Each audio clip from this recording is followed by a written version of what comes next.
nous puissions commencer l'enregistrement.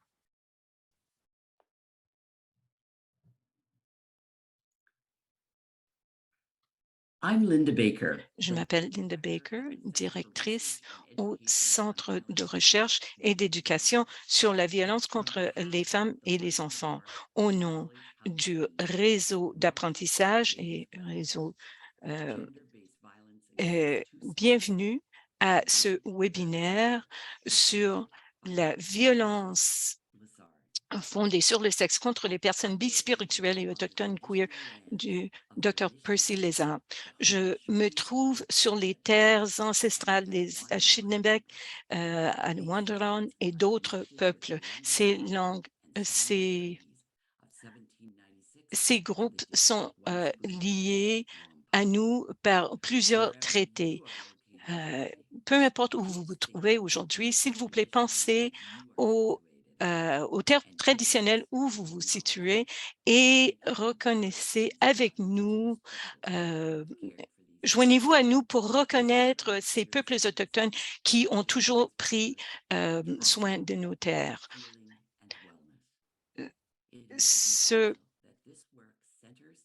Il est essentiel pour nous de nous rappeler constamment des injustices qu'ont vécues les Premières Nations, les Métis et les Inuits au pays, et de penser surtout aux femmes et filles autochtones et aux gens bispirituels qui ont disparu ou qui ont été assassinés. Je vais demander à ma collègue Liliane de vous présenter Dr. Lézard. Bonjour tout le monde, je m'appelle Liliane Moroniak. Je suis membre des Premières Nations de Moose Creek de Moose Factory en Ontario, près de la baie James, et j'habite actuellement à London, en Ontario. Je suis la coordonnatrice des activités autochtones au CREVAC à l'Université Western. Au nom du réseau d'apprentissage, bienvenue à ce 5e webinaire de la série de webinaires 2022-23 qui va regarder la violence fondée sur le sexe contre les personnes bispirituelles et autochtones. Dr. Percy Lézard vient de la bande de Squillax.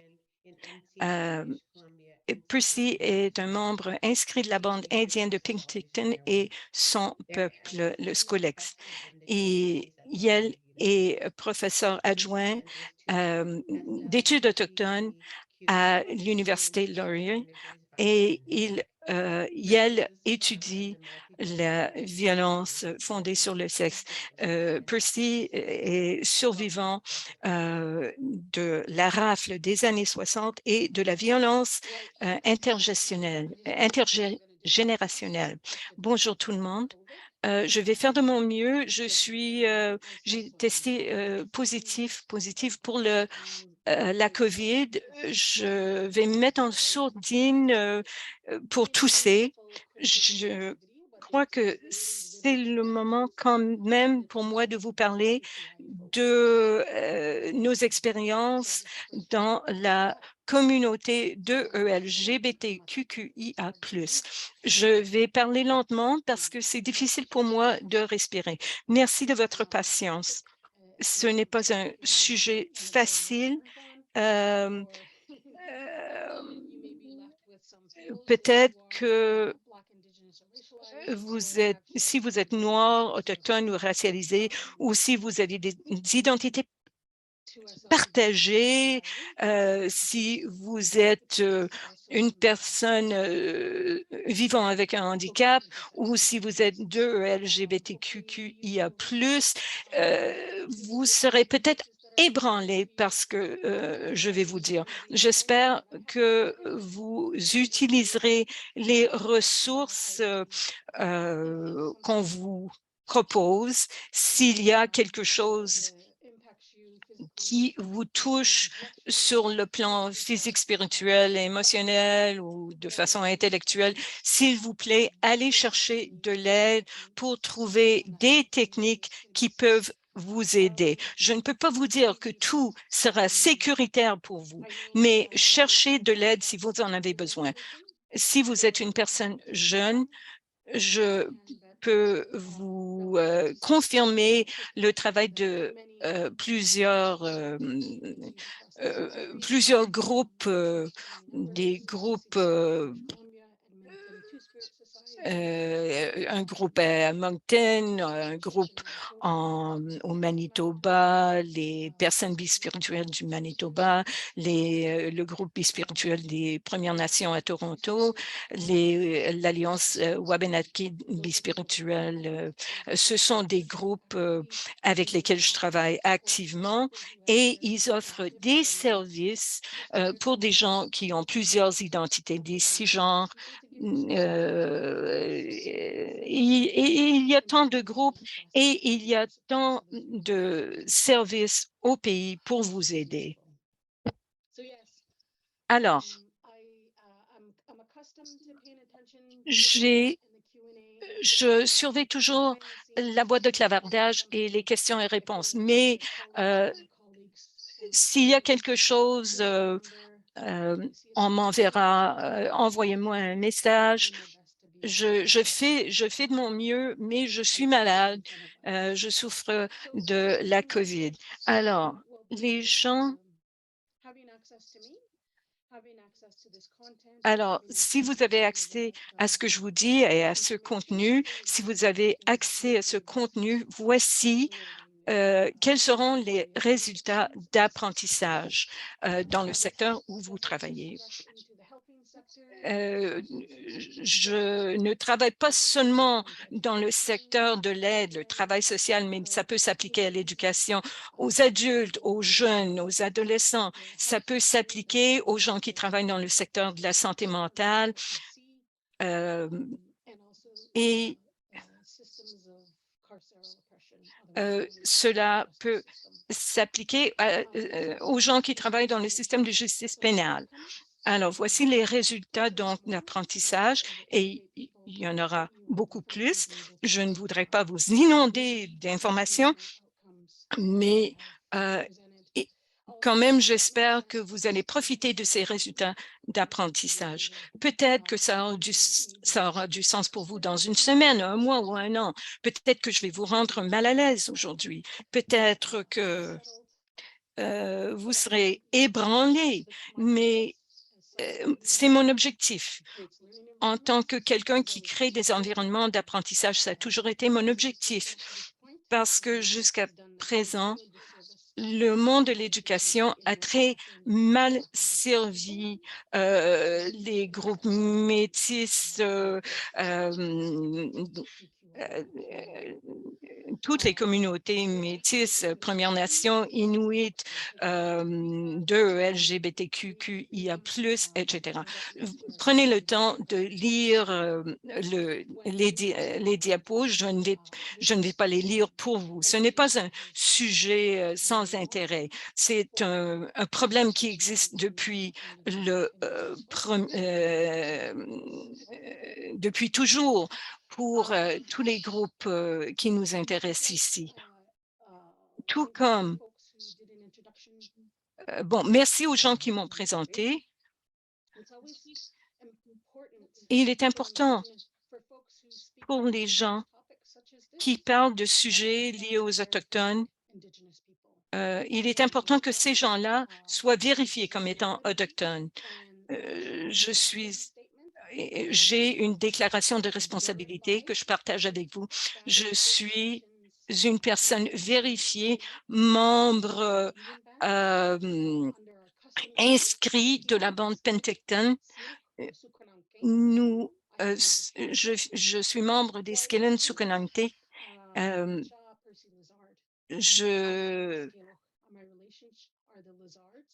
Ma famille, ma parenté, ce sont les lézards de Penticton et c'est là où j'aimerais toujours habiter. Euh, les Kruger d'Arrow Lake, c'est l'endroit où la plus grande et la plus vieille famille a trouvé a eu ses débuts. Je viens aussi de la famille Baptiste de Chopka. Je reconnais ma position et mes responsabilités euh, dans le complexe industriel et universitaire. Et il est important pour moi d'identifier qui je suis, qui est mon peuple et qui me revendique. Je suis l'enfant adulte des survivants de pensionnats indiens et d'externats, Moses Baptiste, Valérie Lézard et Pierre Kruger. Mes grands-parents maternels étaient également des survivants des pensionnats indiens. Ils sont Elisabeth Lézard, non euh, Manuel et Ernest Lézard. Mes grands-parents paternels étaient également des survivants des pensionnats, Tui Catherine Baptiste Alec et Tui George Baptiste. Nous sommes tous des membres de Sinpecton en vertu de l'appartenance coutumière de notre nation et membres inscrits des Premières Nations en vertu de la loi sur les Indiens auprès de la bande indienne de Penticton 597. La la patrie Squelex me revendique comme membre de leur nation en Colombie-Britannique non cédée. Je fais partie des tribus confédérées des États-Unis également. Je porte également les responsabilités de gardien du feu, de guérisseur, et je suis issu d'une longue lignée de chefs héréditaires euh, qui datent d'avant la loi sur les Indiennes. Alors là, maintenant, je vis tous ces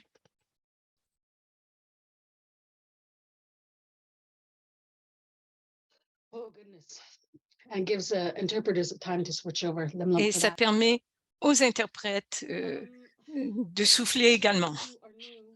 Alors, si vous êtes nouvellement arrivé dans votre discipline et si vous voulez connaître la violence fondée sur le sexe davantage, voici une définition de ce que c'est que la violence fondée sur les sexes ou sur le genre.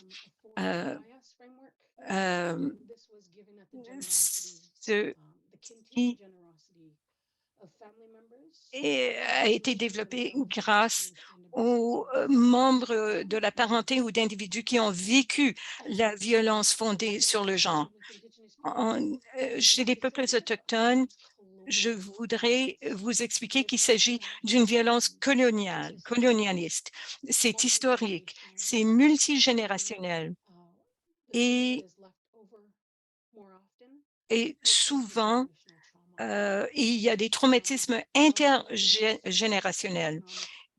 Cela comprend également la marginalisation sociale et économique, le maintien du statu quo et le manque de volonté de la part des institutions.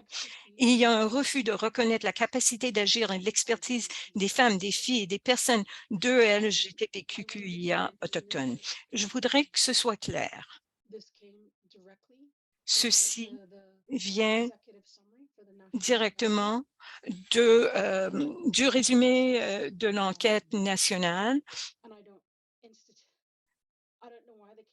Je ne sais pas pourquoi le gouvernement canadien a forcé les commissaires et les gardiens du savoir de tout compléter en 3 ans. Le juge Maurice Sinclair et les commissaires ont eu 7 ans pour recueillir 7000 témoignages. Mais nous voici ici. On a pu quand même créer ce processus et identifier la violence, surtout à l'endroit aux femmes et filles et gens de LGBTQIA+, autochtones. Et je vais tousser de nouveau. Bon.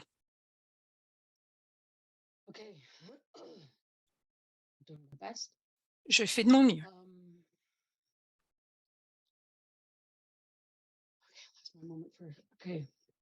Il y a beaucoup de gens qui se demandent pourquoi faut-il avoir la perspective des gens bispirituels, des trans et autres. Je suis la responsable principale de ce document qui fait partie des ressources que vous allez voir plus tard dans ma présentation. ce que je fais maintenant n'est pas un exercice uniquement intellectuel, c'est personnel. Ma famille a signalé que 6 membres de la parenté étaient disparus. Il y en a 5 qui ont été assassinés. Ce n'est je n je ne regarde pas ce qui se passe de l'extérieur. C'est quelque chose que vit ma famille actuellement. On a la confirmation de ces disparitions, et de ces assassinats.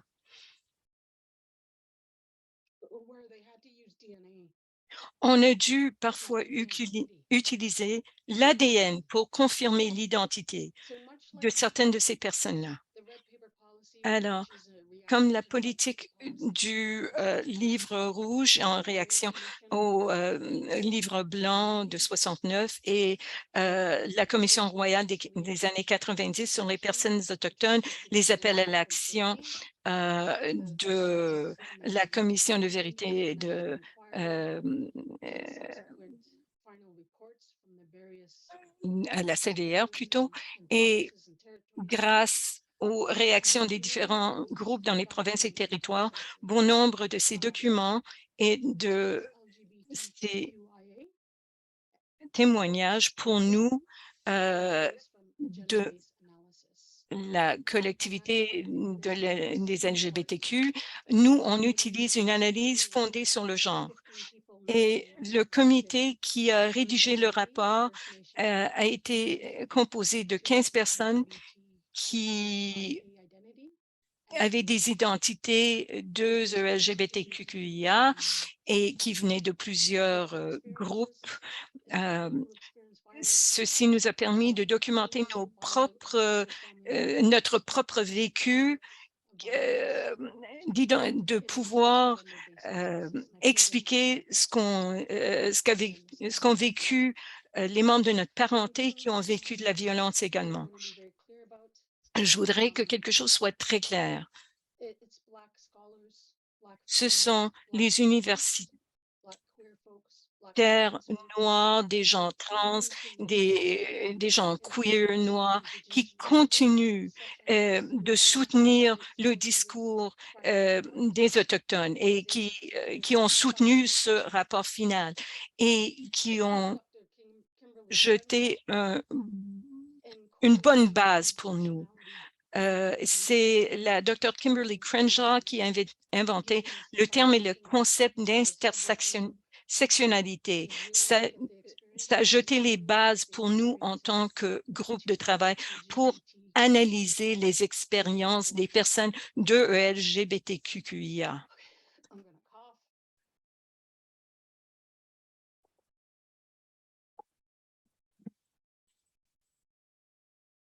Excusez-moi, je dois tousser.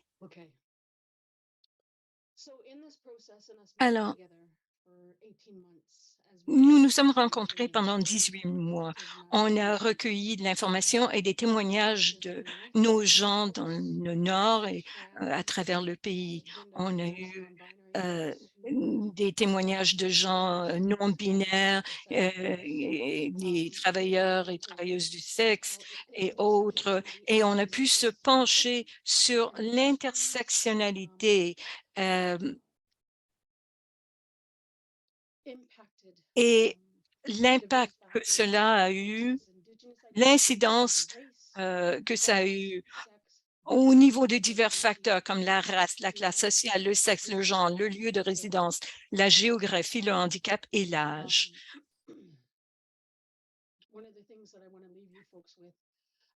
Je voudrais vous parler de ma collègue Dr. Sarah Hunt et elle explique que pour ce qui est de ces phénomènes, les savoirs autochtones permettent de valoriser diverses formes de connaissances, notamment la sagesse des aînés, les rêves et les guides spirituels de relations qui vont au-delà des humains pour inclure les autres animaux, la terre, l'eau et tous les êtres vivants.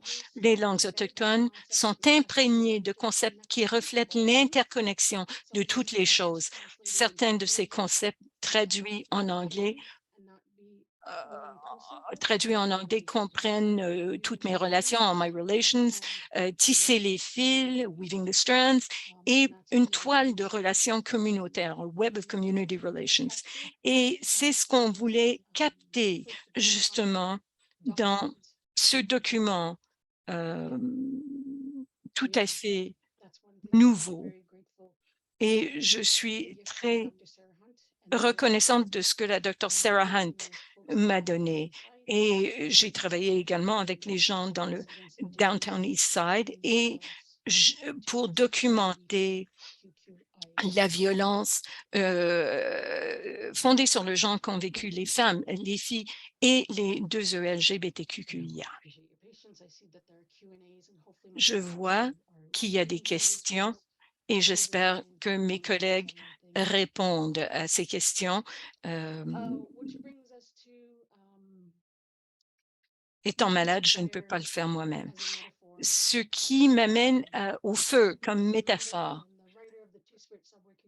En tant que membre du groupe, j'ai aidé à la à créer un schéma qui explique l'approche de LGBTQIA. Alors, je vais essayer de vous décrire ce que vous voyez à l'écran ou que vous ne voyez pas. Je sais que moi-même, j'ai du mal à voir ce qu'il y a à l'écran. Les pierres grises représentent les forces et une approche fondée sur les forces. Pour nous, pour la parenté plutôt de LGBTQIA. Et il y a une grande variété de facteurs externes enracinés dans la conception de systèmes et de structures de l'État canadien. Et cela continue d'avoir une incidence sur la vie des gens de LGBTQIA qu'on voit dans le schéma. Ils sont dans l'espace blanc autour du feu. Le bois que vous voyez là, les bûches, représentent les divers facteurs intersectionnels de l'ACS identifiés par le courant dominant. Le rouge décrit les intersectionnalités spécifiques aux personnes de LGBTQIA. Je voudrais mentionner que je me suis concentrée, j'ai pensé surtout à mon rôle de gardien du feu quand j'ai expliqué cela à mes collègues dans le sous-groupe de travail. J'ai voulu exprimer aux gens que tout le monde utilise des enseignements sur le feu. Donc, c'était important d'utiliser l'image du feu pour souligner les impacts et les forces de nous en tant que communauté, malgré le colonialisme et le hétéro-peinture. C'est un concept.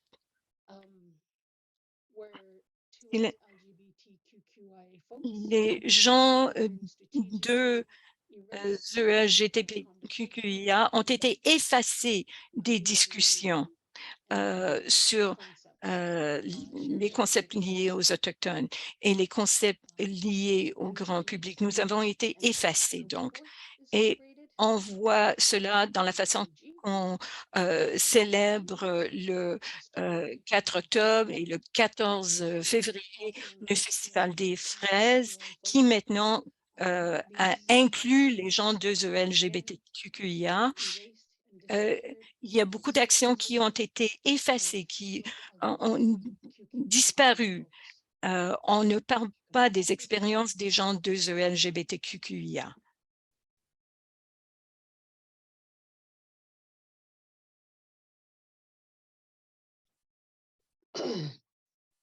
Thank you. Merci. Je pense que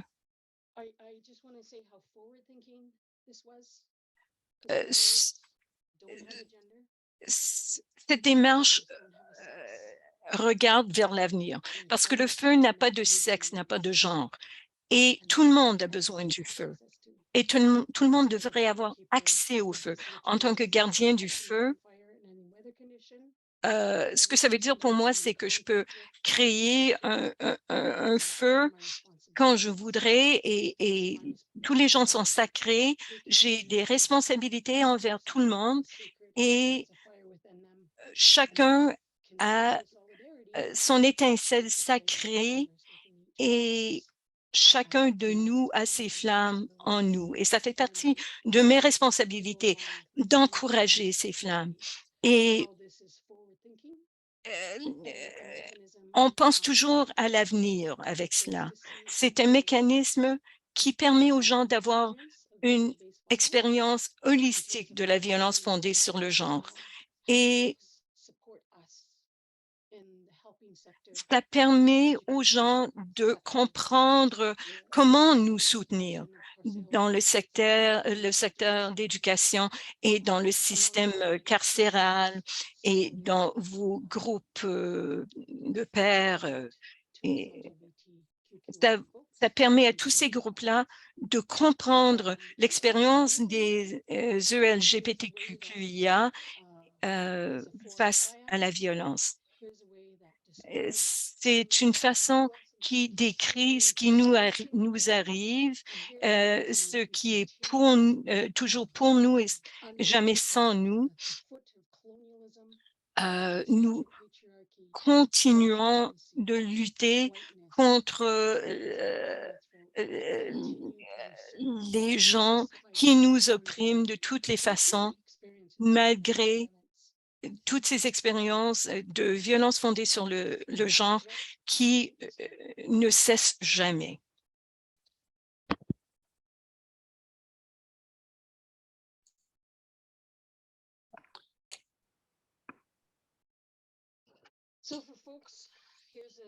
Alors, chers amis, voici une façon très visuelle pour vous d'avoir accès à une façon pour justement vous donner matière à réflexion. Donc, ce sont des histoires d'origine. En fait, cela vous donne une idée d'où viennent en fait les membres des peuples autochtones. Alors, voici donc le processus que nous avons adopté et notre réaction en tant que rédactrice. Ceci se fonde sur notre expérience. C'est ainsi que nous abordons la question pour ce qui est du travail de notre sous-groupe. Alors, ici, vous avez le lien pour la FFADA. Alors, c'est un processus qui a duré 2 ans. Ma sœur plus âgée a pu assister à ces réunions. À Toronto, elle a partagé ses expériences à cause de la perte d'une très jeune membre de parenté qui a été victime, en fait, sur une autoroute. Elle a pu partager ses expériences, les expériences de C.J. Fowler, partager les expériences de Roxanne Louis. Et j'ai partagé l'expérience de l'ensemble du tableau. Bon, un membre de ma parenté que nous venons de perdre. Une chose qui nous a vraiment, qui m'a vraiment aidé à façonner mon approche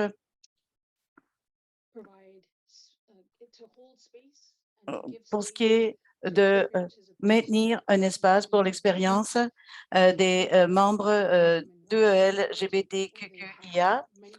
Bon, parce que il y a beaucoup de gens que je connais de cette communauté et j'ai pu dire qu'en tant que personne de LGBTQIA, c'est mon expérience pour ce qui est d'avoir subi la violence. Il y a, alors, il y a nous avons beaucoup été aidés pour recueillir toutes nos expériences et pour arriver à la rédaction de ce document de 100 pages que je vous présente et qui vous présente une liste très exhaustive. Nous avons pensé que si nous devions compiler quelque chose, et il fallait que l'on raconte l'origine de ces histoires. Et avant, il s'agissait de bien contacter en fait les gens du groupe 2 LGBTQIA pour qu'ils nous racontent leurs expériences, qu'ils nous parlent de leur indigénité. J'aimerais aussi rendre hommage au rapport du Red Women Rising qui parle des survivantes du Downtown East Side. Il y a des gens qui ne sont pas autochtones de Turtle Island. Ils peuvent nous aider à centrer les expériences de la violence fondée sur le sexe.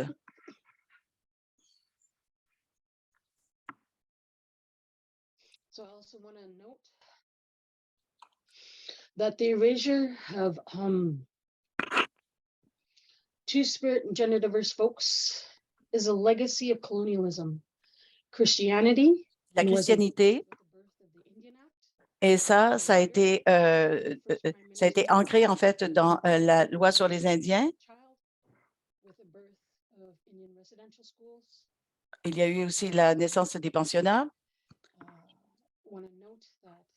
J'aimerais remarquer que les femmes sont dépeintes seulement comme 6 femmes et nous avons beaucoup d'images du 4 octobre et du 14 février qui ont le mot-clic MMIW qui exclut les expériences des gens qui sont trans et qui ont d'autres identités de genre.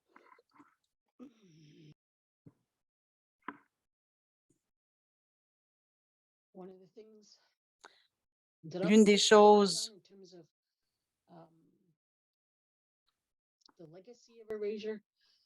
pour ce qui est en fait des legs qui nous touchent, il y a Neverland et c'est un beau mot à dire. Pourquoi ne voudriez-vous pas, Neverland, faire le bien? Et la bienveillance a été mise sous la responsabilité du travail social.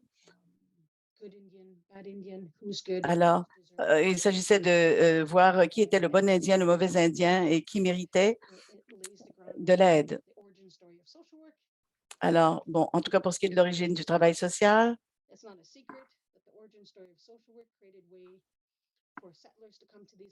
alors ça a permis aux colons, en fait, de venir sur ces terres et ça n'incluait pas les Autochtones, les Noirs et d'autres diverses identités de genre. Et ce système existe toujours. Je ne dis pas que les travailleurs sociaux sont méchants pour ce qui est de devenir donc travailleuse sociale, avocate ou infirmière praticienne. Il s'agit de savoir, en fait, qui doit tirer parti du pouvoir qui est le vôtre et est-ce que nous pouvons en tirer parti? Je vais tousser.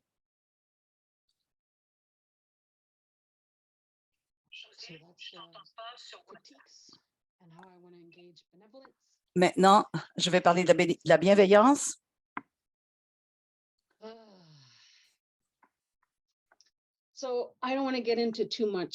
Je ne veux pas entrer dans les détails parce que vous avez la lecture. Il est important de reconnaître qu'un autre avenir est possible. Et pour ceux qui peuvent cliquer sur les liens qui vous ont été envoyés, vous avez des recommandations pour les recommandations de la page 36 à 51 de notre rapport du sous-groupe. Et cela vous dit ce que vous pouvez faire dès maintenant sur une période d'1 an, de 5 ans, de 10 ans et de 15 ans.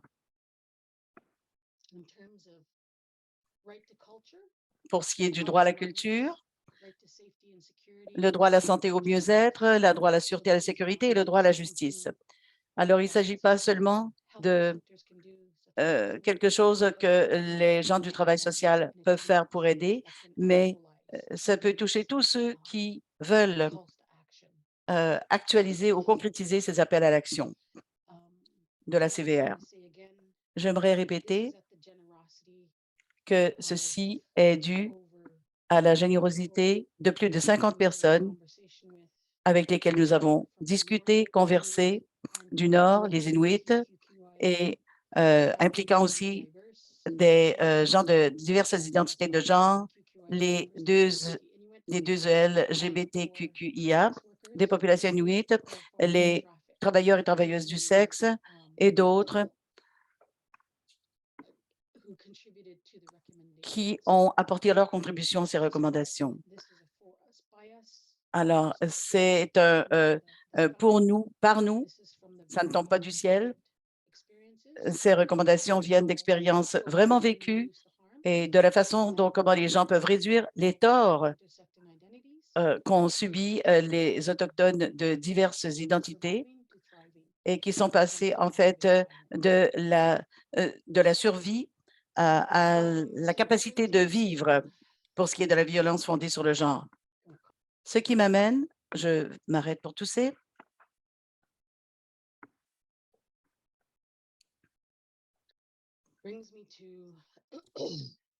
Je disais donc que ceci m'amène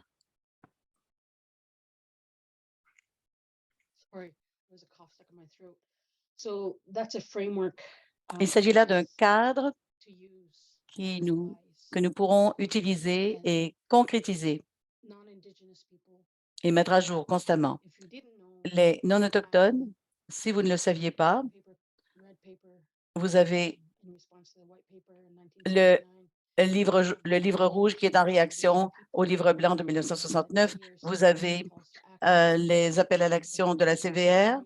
Vous avez aussi le rapport de la FFADA et vous avez maintenant les recommandations de notre sous-groupe sur les deux LGBTQIA qui contient beaucoup d'informations sur les origines de cette violence fondée sur le sexe et la façon dont vous pourrez vous-même minimiser systématiquement et structurellement ces expériences qu'ils subissent sur le niveau micro et au niveau intellectuel. Alors, s'il y en a parmi vous qui se demandent ce qu'ils peuvent faire, la liste n'est pas exhaustive,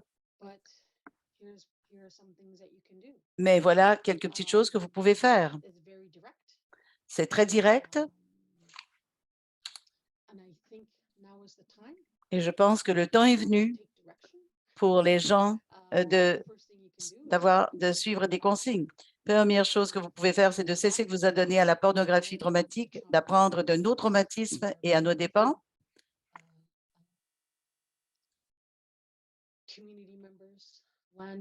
Il y a des gens dans les régions rurales et aussi dans les villes qui peuvent nous aider. Il y a plusieurs rapports qui ont été rédigés au sujet de cette violence.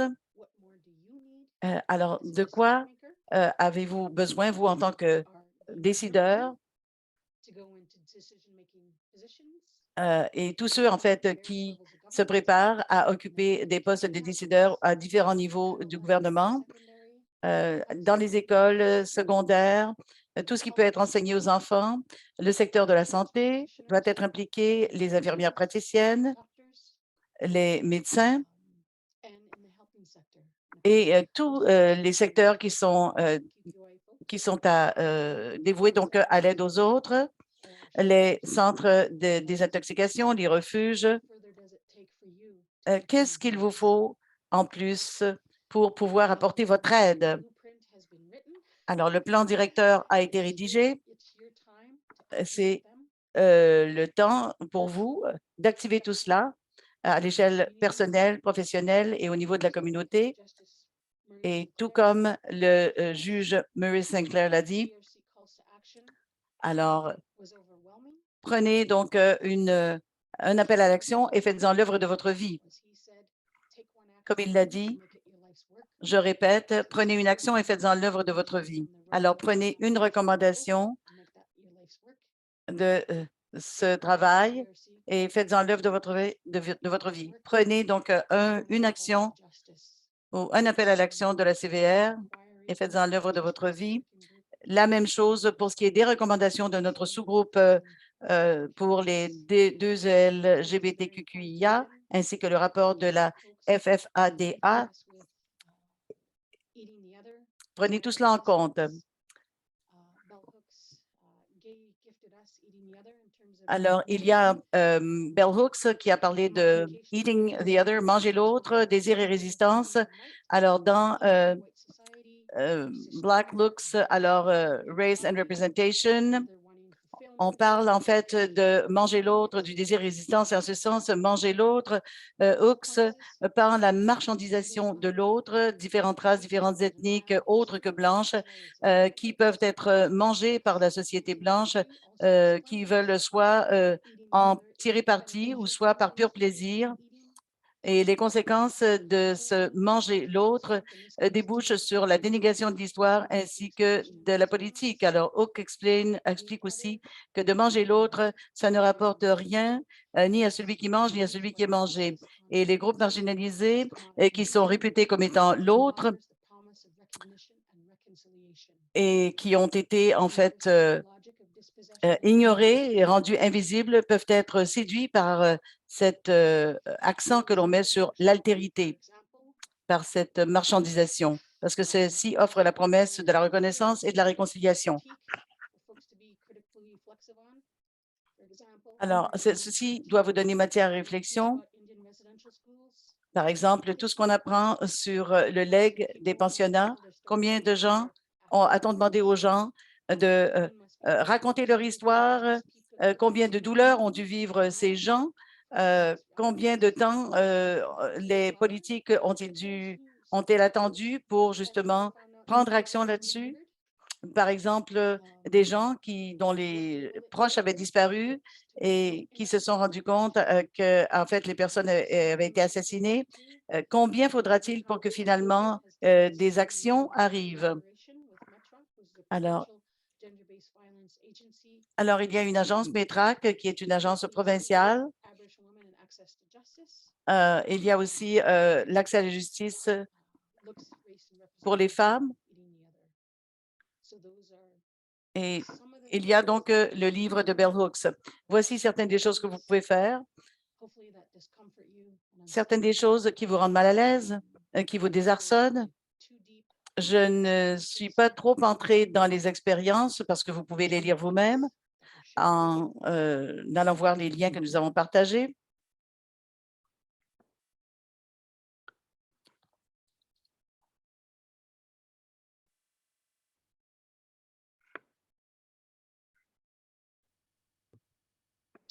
And for scholars in attendance, Et pour les universitaires qui assistent à la réunion, vous pouvez utiliser un lien pour le plan OXUM des 2EL LGBTQIA. Et là, vous pourrez avoir une conversation critique sur la question. Pour ceux qui veulent utiliser ça comme matière à réflexion, pour avoir des conversations avec vos élèves, voici une référence donc aux pages qui pourraient vous intéresser. Maintenant, je vais me mettre en sourdine et passer à la période des questions. Et je serai en sourdine, bien sûr, lorsque j'aurai une quinte de tout, mais j'espère que nous pourrons amorcer un dialogue. Oui, nous aimerions présenter certaines des questions qui nous ont été envoyées pendant que vous faisiez votre présentation. Nous allons commencer cette période. Et Liliane, vous voulez commencer? Merci, Linda. Tout d'abord, merci beaucoup, Dr. Lazard. Merci beaucoup d'avoir pris le temps de venir nous parler sur cette question. L'une des questions posées, c'est pourriez-vous nous expliquer encore une fois la différence entre les deux côtés du feu,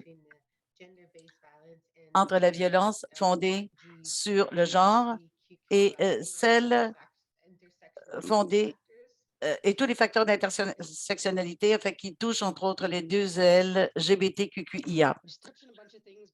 Oui, j'ai parlé à beaucoup de choses, mais je n'ai pas été très claire peut-être. Nous avons été tout à fait clairs et de façon délibérée. Bon, nous avons parlé du gris, donc les pierres, l'expérience vécue par les 2EL LGBTQIA. Les facteurs externes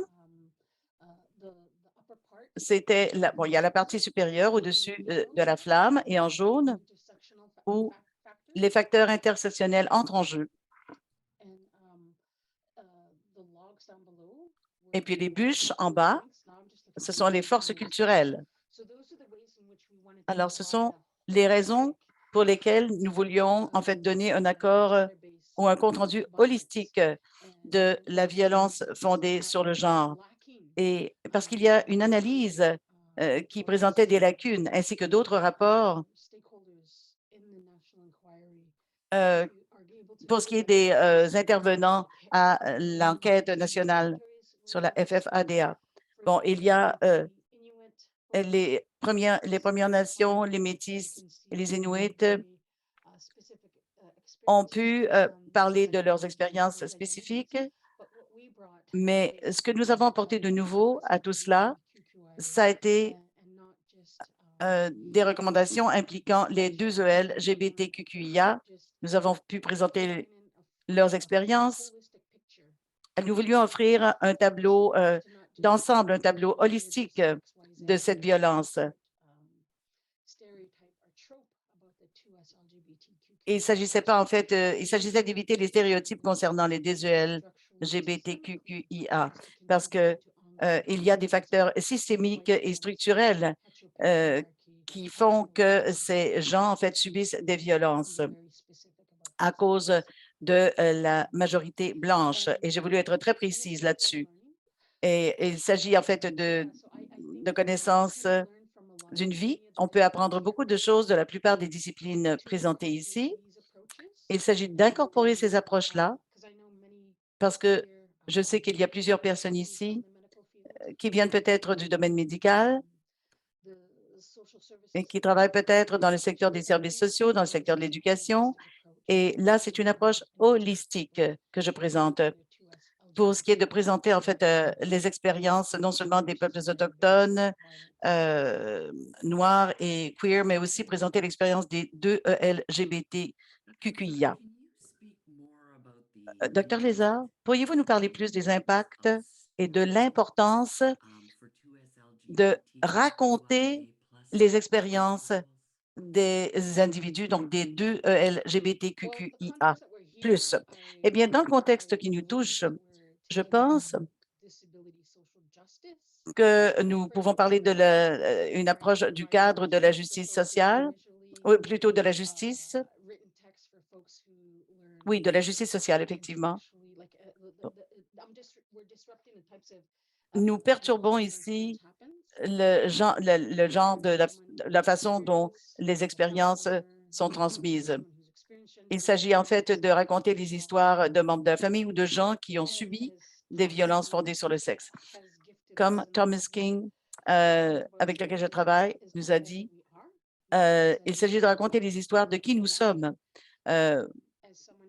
Et bon, c'est quelqu'un qui travaille dans le domaine universitaire depuis 15 ans déjà et il a pu amorcer une conversation avec ses étudiants, prévoir des travaux faits par les étudiants. Il y a des textes qui en sont ressortis. Ce ne sont pas les seuls textes institutionnels parce que ceci, en fait, nous met au centre de ces conversations.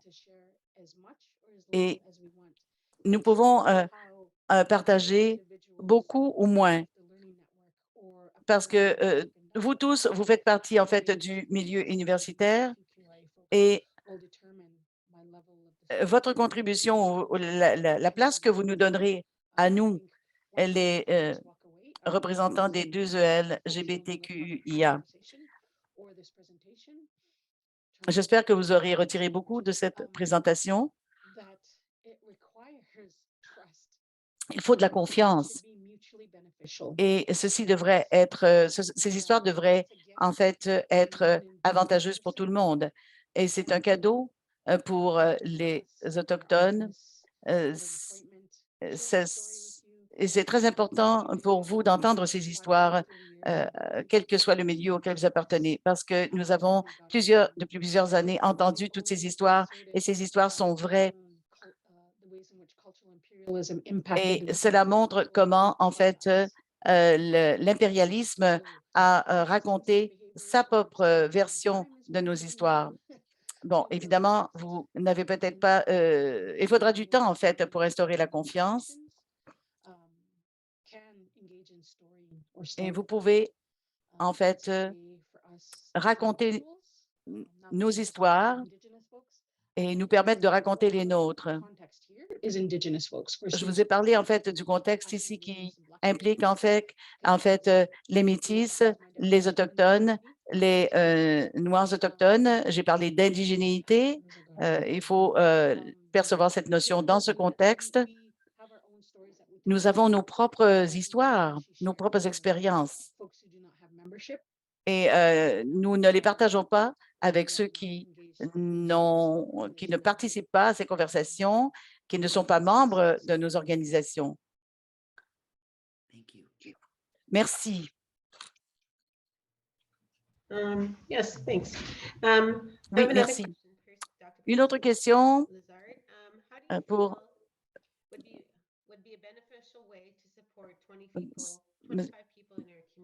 Lézard. Alors, bon, comment est-ce qu'on peut faire pour, en fait, impliquer 20 ou 25 personnes de notre communauté?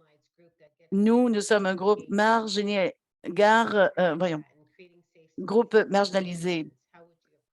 Comment faire, en fait, quelle serait l'approche que vous utiliseriez, en fait, pour que nous nous retrouvions dans un espace sûr? Il y a tellement d'entraves.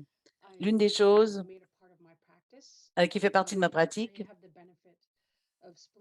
j'ai le privilège de pouvoir partager mon temps. Moi, je ne me situais pas géographiquement.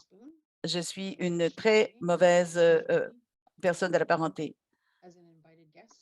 En fait, je suis une invitée ici à Toronto, mais en fait, je partage mon temps entre différents endroits. Penticton est là où je suis. Lorsque je suis à Toronto, j'ai l'occasion d'avoir accès à plusieurs individus qui sont des trans et des membres de la communauté de LGBTQIA. Et il y a beaucoup de gens qui sont venus me voir et je serais navrée si je ne mentionnais pas que je viens de ces endroits. Tous les gens qui sont venus me voir doivent être mentionnés et ils viennent me raconter leur douleur et souvent le décès d'un des leurs. Ce que je partage, ce n'est pas une panacée, ce n'est pas une des choses qui nous vient des années 90. Bon, par exemple, où l'exercice, c'était de cocher des cases et à ce moment-là, on nous disait comment on pouvait aider tous les gens qui subissaient la violence fondée sur le sexe. Et j'ai de l'instruction, j'ai été travailleuse sociale pendant plus de 30 ans et cette approche n'est toujours pas logique parce que nous sommes victimes de tellement de colonialisme qui continue de m'impacter et d'impacter les communautés autochtones et les communautés d'autres genres. Il y a des gens qu'on dépeint comme des trans, des autochtones ou comme faisant partie du groupe de LGBTQIA. Mais ce que j'aimerais dire à cet égard, c'est quel est notre est-ce que nous investissons dans la relève? Comment fournissons donc l'accès à l'information, aux ressources, au financement pour ces communautés? Et pourquoi moi et pourquoi maintenant? Parce que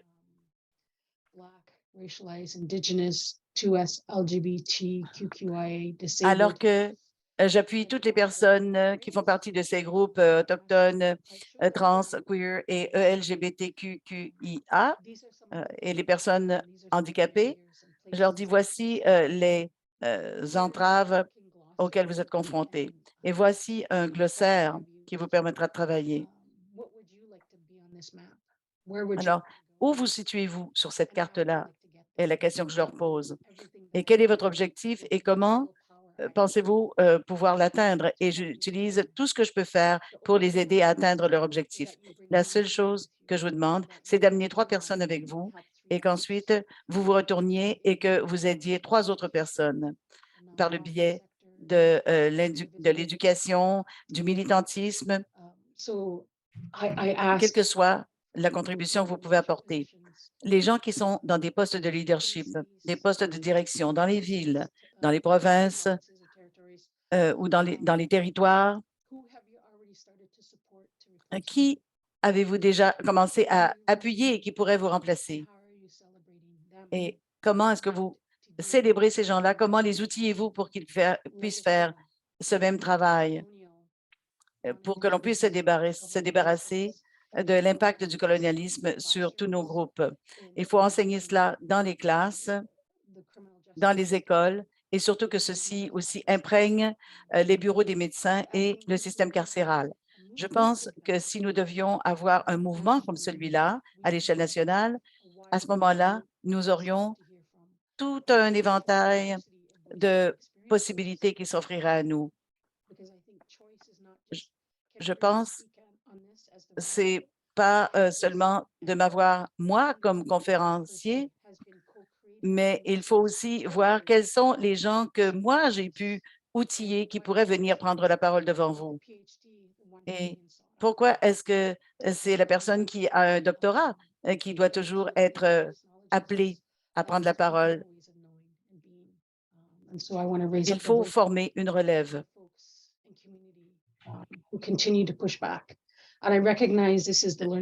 Je reconnais bien qu'il y a une grosse courbe d'apprentissage. La question est complexe, mais il faut absolument penser qu'un autre avenir est possible.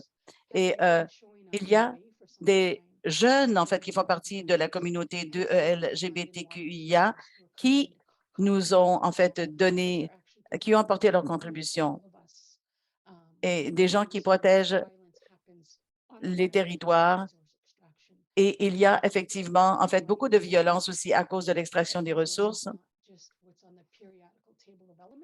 Et les ressources, ce n'est pas seulement ce qui est sur la table des éléments, mais cela touche les femmes, les filles et tous ceux qui ont une diversité de genre, et notamment, bien sûr, les 2EL, LGBTQIA.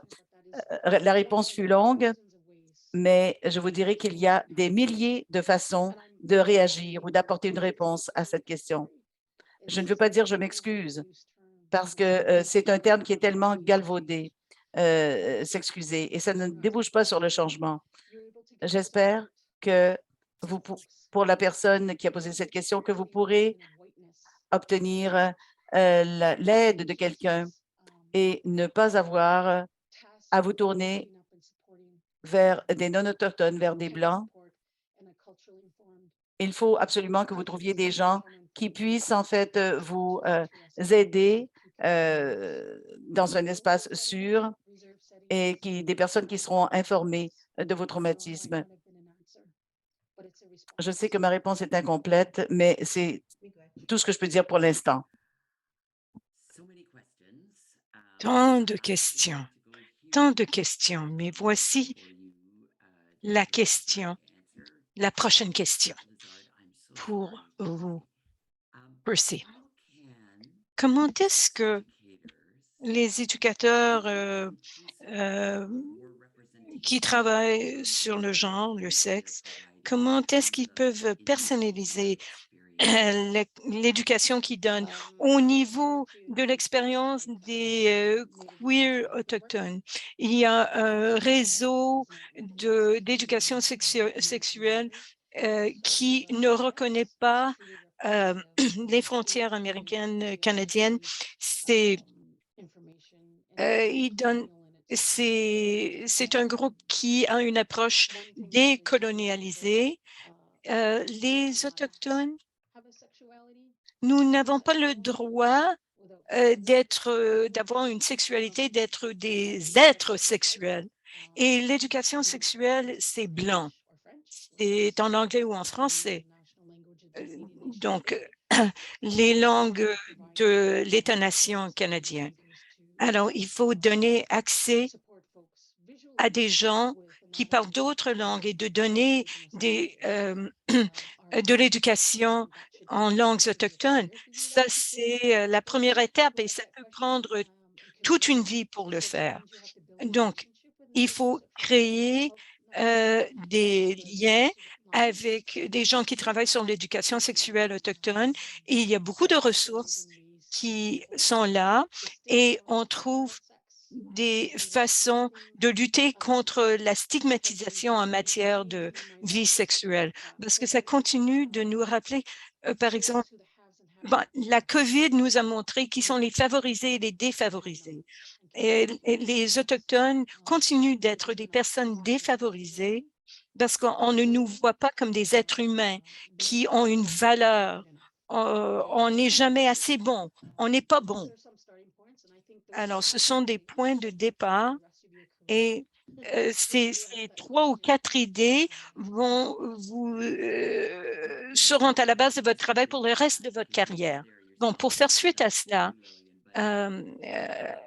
une des questions, c'était comment est-ce qu'on choisit cette action, cette recommandation de la CVR et travailler là-dessus pour le reste de notre vie sans aller trop loin ou sans contribuer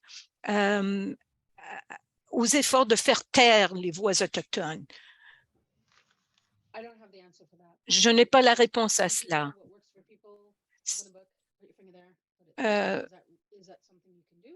Il faut se demander dans quel domaine vous voulez travailler dans votre vie. Et ça ne peut pas être uniquement quelque chose que vous faites comme profession. Les Autochtones ne sont plus autochtones lorsqu'ils ne sont pas au travail, qu'on soit médecin, infirmier, infirmière, professeur, enseignant. Le fait d'être autochtone ne cesse pas au moment où on n'est plus au travail. Je parle de la solidarité consensuelle. Quelles sont les relations, les rapports qu'on a avec les personnes autochtones? Si vous ne créez pas de relations, de rapports avec les Autochtones et leurs collectivités autochtones, ça ne marchera pas. Est-ce que votre salle de classe, votre clinique ou autre est accessible pour les personnes autochtones? Et quel est le rôle qu'ils jouent lorsqu'ils rentrent dans cet espace? C'est le genre de questions qu'il faut se poser. Vous, en tant qu'individu, vous avez la réponse.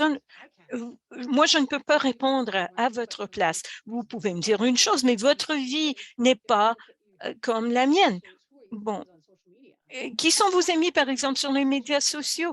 Quelles sont les discussions que vous entretenez avec les gens lors de journées nationales? Si quelqu'un a un problème de santé mentale, qu'est-ce que vous faites pour l'aider?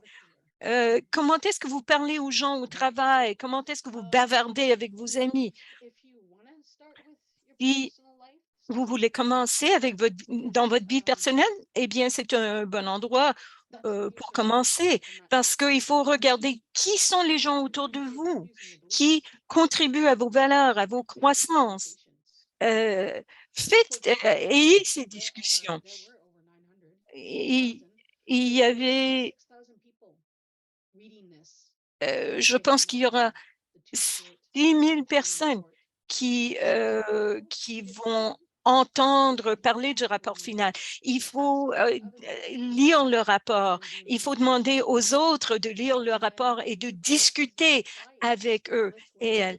Et ensemble, vous pouvez décider d'inclure telle ou telle chose dans vos activités parce que chacun a son propre plan stratégique. Il faut choisir un appel à la justice et l'incorporer à notre plan stratégique. Et ça vous permet de d'évaluer, peu importe où vous vous trouvez, au gouvernement, au Sénat, dans un conseil d'administration. Ça permet d'évaluer comment, si on fait du progrès, si on fait bien, parce que nos vies dépendent des 2000 personnes qui lisent ce document. Il faut que 2000 personnes quittent cette réunion et agissent dans leur vie personnelle et professionnelle là-dessus. Je continue de poser la question, pourquoi tant d'inaction? Et qu'est-ce qui va vous permettre, vous, les non-autochtones, de passer à l'absence d'action à l'action? Bon. Vous parliez, pouvez-vous expliquer quelque chose? Qu'est-ce que c'est la pornographie traumatique? Pouvez-vous donner des exemples de cela? Nous comprenons que lorsqu'on parle de questions liées aux Autochtones, il est important de parler de ce qui se passe, mais il faut aller au-delà de ça. Et comment y arriver?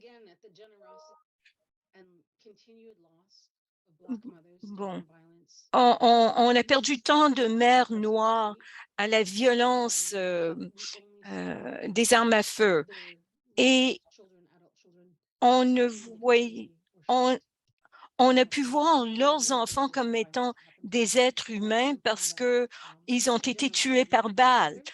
Et c'est grâce aux familles noires, aux queers, aux trans noirs. Ils ont été généreux avec nous et ils nous ont fait comprendre que tout le mal qui nous arrive, ce n'est pas tout ce qu'il y a chez les Autochtones. Et il faut les agresseurs, les gens qui perpétuent la violence, contribuent aux préjugés contre nous. Ce n'est pas un préjugé inconscient, ce n'est plus un préjugé inconscient. Lorsque vous me dites, Percy, vous êtes agressif, vous ne parlez que de cela, parce que vous vous concentrez sur un seul aspect de mon identité et de ce dont je parle. Et on dit, ah, les Autochtones ne font que ceci ou cela. Et je ne voudrais pas parler de ce que font les Noirs, les Autochtones, mais je ne voudrais pas parler de stéréotypes, de troupes. Je ne veux pas réduire leur identité. Il faut un virage. Il faut prendre un virage. L'humanité, c'est l'humanité malgré les traumatismes et la violence, surtout pour les personnes qui ont des identités qui se chevauchent. Je me vois comme étant un être sacré et les personnes qui ont ces identités qui se chevauchent sont des gens sacrés. Ce sont mes valeurs, mes croyances. Il faut que les valeurs et les croyances des gens qui ne sont pas autochtones commencent à voir les Autochtones comme des êtres humains. Ils doivent cesser de nous voir seulement par le biais du mal qu'on a subi. Et à ce moment-là, on partira de l'inaction vers l'action. Je sais qu'il y a des psychologues qui vont peut-être dire « Ah, il faut signaler telle ou telle chose, il faut en parler haut et fort ». Mais il ne s'agit pas seulement de manifester. Il faut parler aux gens dans nos espaces personnels. Il faut répondre, riposter quand les gens parlent de telle chose et dire, quand tu parles de cela, cela a une incidence sur les gens. Ce sont des actions que les gens peuvent prendre parce que comme ce que j'ai dit tout à l'heure, qu'on ne peut pas dire que je suis une personne qui représente la sécurité parce qu'on a fait telle ou telle célébration au travail. Non, les gens ne sont pas en sécurité. Nous sommes dans une société hétéropatriarcale qui bénéficient de ces identifiés très étriqués. Non, nous sommes des gens sacrés, des gens entiers. I think this next question La prochaine question, Dr. Lessard, fait suite à ce que vous venez de dire, mais ça va un peu plus loin. Un de nos participants dit « Je suis Mi'kmaq, je m'identifie comme étant queer autochtone. La transphobie, l'homophobie est tellement présente dans ma famille à cause des antécédents de traumatisme. Et maintenant, les gens LGBTQEL doivent vivre en secret. Comment est-ce qu'on peut retourner dans nos rôles traditionnels? Est-ce qu'il faut tenir compte du milieu où on vit, en milieu urbain, en milieu rural? Comment est-ce qu'on peut surmonter ces distinctions? Eh bien, il n'y a pas de réponse rapide à cela. Il faut des réponses ou des réactions, des milliers de réactions. Le colonialisme n'a pris qu'une seule approche, mais il en faut des centaines pour permettre aux gens de LGBTQIA d'exprimer ou de lutter contre la discrimination qu'ils vivent, que ce soit internalisé, que ça vienne de leur famille ou de la collectivité ou de la nation, ou que ça vienne des gens qui ne sont pas Mi'kmaq. Je comprends ce que vous dites, parce que moi-même, j'ai vécu de l'homophobie, du sexisme. On n'identifie pas mon genre. On ne sait pas l'identifier. Il n'y a pas une seule réponse. Quand j'ai travaillé pendant 14 ans comme éducateur auprès de personnes bispirituelles à Toronto, quand j'ai quitté l'Université de Manitoba et maintenant je suis à l'Université Laurier, je sais que j'ai dû passer beaucoup de temps et ça ne s'applique qu'aux personnes autochtones. Ce n'est qu'une seule réponse. Les gens sont des voyeurs si on n'est pas autochtone. J'ai dû passer beaucoup de temps dans des séminaires d'éducation, des ateliers à jaser avec les personnes autochtones pour voir comment le colonialisme a toujours une incidence sur nos peuples. Dans le sens où ce qui s'est passé à ma sœur, qui est la dernière personne, en fait, qui est allée dans les pensionnats, mes parents, mes grands-parents qui ont vécu la même expérience, ça a été en fait les sœurs et les autres, les éducateurs qui étaient là, qui étaient tous cisgenres. Alors, comment est-ce que je peux, moi, devenir une éducatrice ou un éducateur? Ça, c'était des gardiens qui devaient appuyer les gens. Et ce sont des gens, en fait, qui présidaient des cérémonies. Et moi, j'ai travaillé en tant que guérisseur pour faire en sorte qu'ils s'en sortent. Alors, oubliez l'expérience que vous avez eue dans les pensionnats. Ce sont des gens qui sont sacrés, qui sont un cadeau. Je continue de faire ce travail de guérisseur avec ma propre famille, ma communauté et ma nation, et avec aussi les gens qui sont invités ici. Il s'agit d'aider les membres de la parenté à se souvenir. Parce que récemment, j'ai eu une conversation avec Dr. Lynn Lavallée, Ryerson, whatever their name is now. Ryerson, et nous avons abordé cette notion. Une notion, en fait, que j'ai moi-même inventée, à laquelle je suis arrivée d'après mon expérience. Encore une fois,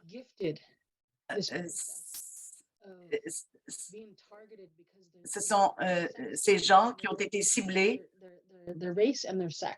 à cause de leur race et de leur sexe. Moi, je suis allée un peu plus loin. Et j'ai parlé de mon expérience comme étant ciblée de la part de mes propres gens, les gens de ma communauté, à cause de mon indigénité. En fait, je ne suis pas suffisamment indienne parce que mon partenaire, par exemple, n'est pas un homme. Et on appelle ça la misogyny quill et qui parle de tout ça. Et voilà où nous sommes. L'un des exemples de cela, c'est que récemment, avec notre chef national, John Archibald, a vécu une expérience malheureuse avec des chefs mâles, cisgenres, qui ont essayé, hors règlement, en fait, de lui enlever son poste. L'Assemblée des Premières Nations est le prolongement, en fait, du gouvernement canadien. Oui, alors l'impact de la misogynie, en fait. Qu'est-ce qu'il faudrait sur les réserves? It was constructed to do what it was meant to do. Alors, ceci a été construit pour atteindre un objectif bien précis, c'est-à-dire éliminer les Autochtones de leur propre territoire. Et en fait, ça a été un travail de déshumanisation. Ceci nous a enlevés, nous a éliminés, nous a écartés. Ce que nous avons appris, et à ce stade-ci, nous avons 126 ans d'expérience avec les pensionnats, où on a essayé de nous dire comment ne pas être indien, enlever l'Indien de nous. Et il y a eu la stérilisation et les travailleurs sociaux qui étaient là, en fait, pour arracher les enfants à leurs parents et les emmener dans les pensionnats. On nous a dit quoi ne pas faire et, en fait, avoir peur de qui nous étions. C'est ce qu'on nous a enseigné. Alors, il y a beaucoup de travail que nous devons faire, nous, en tant que peuple, et il faut aborder les questions et les conversations sur ces thèmes-là. Avant le contact, avant l'arrivée des Européens, bon, nous avions une langue, mais dans ma langue, c'est Stamia qui parle de mon identité de genre. Et ça veut dire deux esprits, bispirituels. Je m'excuse pour les interprètes. MCLEX, ça veut dire non-binaire. Et les gens qui parlent dans ma langue m'ont dit que notre langue n'était pas binaire, en ce sens qu'elles n'ont pas de sexe et de genre. C'est lorsqu'il y a une traduction que l'on arrive au binaire. Alors, nous sommes des locuteurs non binaires. Alors, lorsque j'entre en contact avec d'autres personnes autochtones qui se posent les mêmes questions, tout ceci se rapporte à notre langue, n'est-ce pas? On ne peut pas séparer la langue de la culture des gens. Tout ceci est interconnecté. Alors, qui êtes-vous? Posez aux locuteurs de votre langue de vous dire, en fait, qui vous êtes dans votre langue, parce qu'il y a quelqu'un qui connaît ces mots. Ces mots font partie de notre glossaire et ça n'est qu'un point de départ. Mais c'est un point de départ. Tout le monde a été blessé. Et ça n'est pas une excuse, mais tout le monde a besoin d'évoluer dans un espace sûr. Mais frères et sœurs, maintenant, à défaut d'un autre mot, sont formés. En fait, j'utilise le mot « formé » pour justement abandonner ce que veut dire vraiment le genre, la mort, etc. Alors, essayez d'être une bonne parente et d'être inclusif. Yeah. And I was just going back to non-binary. Pour revenir à la notion de non-binaire, l'une des choses pour laquelle j'ai poussé les gens qui président les cérémonies, sans nous, les membres des deux LGBTQIA, vous n'avez pas de cercle, il faut nous inclure. Sans nous, vous n'avez pas de cercle, parce que plusieurs langues autochtones ne parle ni de sexe ni de genre. Alors, il faut vraiment vous écarter de l'hétéro-patriarcat et des Blancs. Il faut absolument nous inclure, nous les gens des deux LGBTQIA. Parce que les compteurs de nos communautés nous disent que les femmes, les enfants, les personnes qui ont un handicap et nous, les deux LGBTQIA et autres doivent être inclus. Alors, c'est sacré. Nous sommes des personnages sacrés. Et bien sûr, c'est propre aux nations. Les gens qui n'assistent pas et qui ne sont pas autochtones ne savent pas en fait que les gens peuvent avoir accès à tout ce à quoi j'ai eu accès moi. Moi, j'ai passé des heures et des heures à participer à des conversations et parce que moi, j'ai intériorisé aussi mon propre les impacts du colonialisme. Et c'est un véritable chaos qui se passe de ce côté-là. C'est très difficile, en fait, d'établir des relations avec les différents membres des différentes nations, mais en fait, ce sont les Blancs, en fait, qui ont causé ce désordre, ce chaos. Ce n'est pas ma faute et ne m'en remettez pas la responsabilité. Alors, ne venez pas vous excuser. Dites merci lorsque vous entrez en contact avec moi. En fait, moi, je dis toujours aux gens qui veulent entrer en contact avec moi que tout ce que je suis, ça n'est pas ce que vous avez appris. Moi, alors, apportez les ajustements nécessaires si vous voulez entrer en contact avec moi et essayez de me percevoir comme d'un point de vue holistique. Et agissez. Peut-être que d'un point de vue géographique, ça ne fonctionnera pas pour vous parce que vous n'avez peut-être pas les ressources pour que cette approche soit durable. C'est un point de départ, c'est un objectif que vous pouvez viser dans votre poste, votre agence, là où vous travaillez, dans votre profession. I am looking at the time. Moi, je regarde l'heure et je vois que vous avez parlé très longtemps.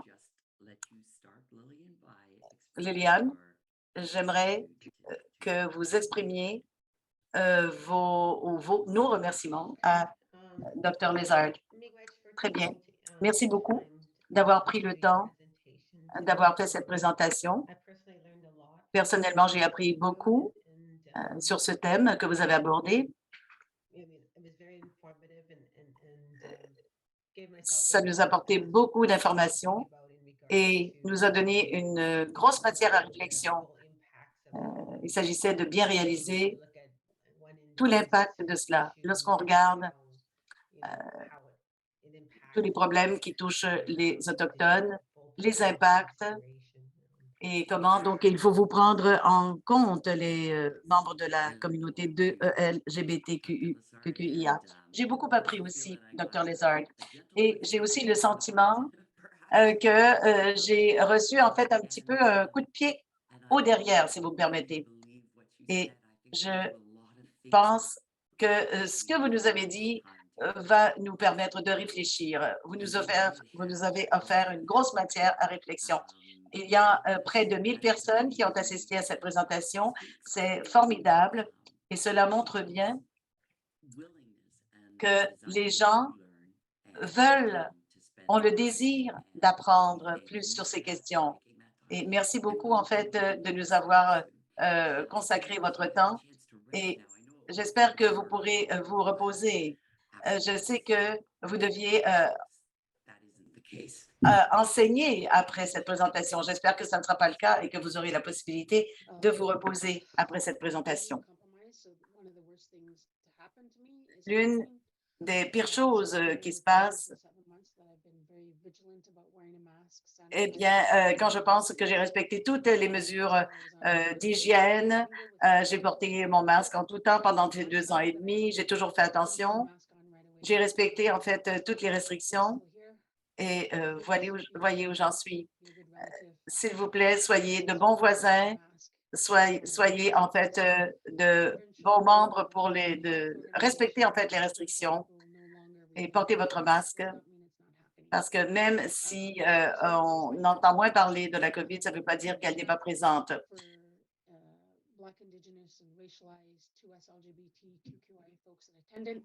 Alors, tous les membres des diverses identités divergents qui ont assisté à cette conférence, j'espère que vous avez retiré beaucoup de choses. Il y a encore beaucoup de pain sur la planche. J'espère que ma contribution a été positive. Il y a encore beaucoup de travail à faire, je le répète. Bon, alors, il y a les enseignements des 2 ceintures WAMPA, mais je le répète, il reste encore beaucoup de travail à faire. Et j'ai hâte que nous verrons, nous, les membres de la communauté de LGBTQIA, cesseront de subir des torts et de la violence. Merci à tout le monde. Merci en fait de l'attention que vous avez portée à cette question très sérieuse et merci du temps que vous m'avez accordé. Merci. Ceci étant dit, nous allons fermer le webinaire. Et encore une fois, le furteur va s'ouvrir sur l'évaluation. N'oubliez pas de jeter un coup d'œil à la liste des ressources qui nous a été gentiment fournie par Dr. Lézard avec des liens. Et notre équipe va s'assurer que vous avez cette liste et ces liens. Merci. Et nous espérons que vous serez des nôtres pour un futur webinaire. Merci pour l'instant.